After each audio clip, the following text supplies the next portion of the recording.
The king also himself passed over the brook Kidron. 2 Samuel chapter 15, verse 23.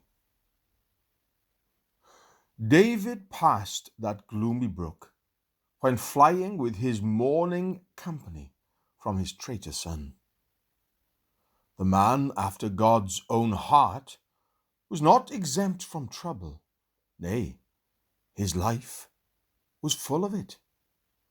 He was both the Lord's anointed and the Lord's afflicted. Why then should we expect to escape?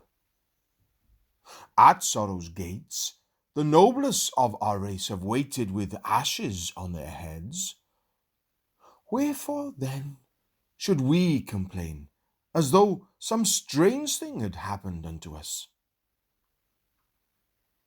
The King of kings himself was not favored with a more cheerful or royal road. He passed over the filthy ditch of Kidron, through which the filth of Jerusalem flowed.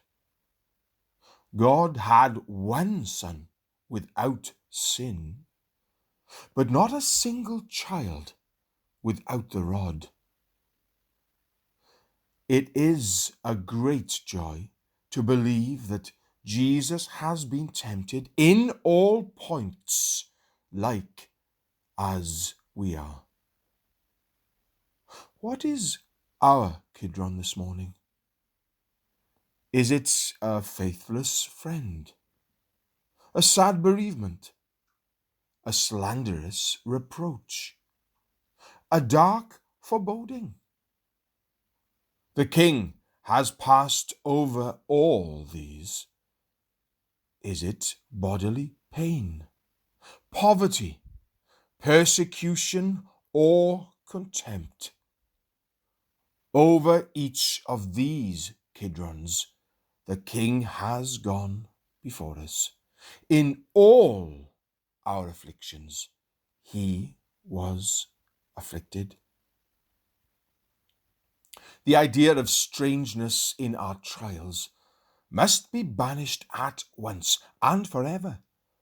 For he who is the head of all saints knows by experience the grief which we think so peculiar. All the citizens of Zion must be free of the honorable company of mourners, of which the Prince Emmanuel is head and captain. Notwithstanding the abasement of David, he yet returned in triumph to his city, and David's Lord arose victorious from the grave.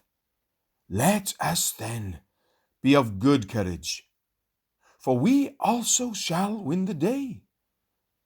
We shall yet, with joy, draw water out of the wells of salvation, though now, for a season, we have to pass by the noxious streams of sin and sorrow. Courage, soldiers of the cross! The King himself triumphed after going over Kidron, and so shall you. The King also himself passed over the brook Kidron. 2 Samuel chapter 15, verse 23.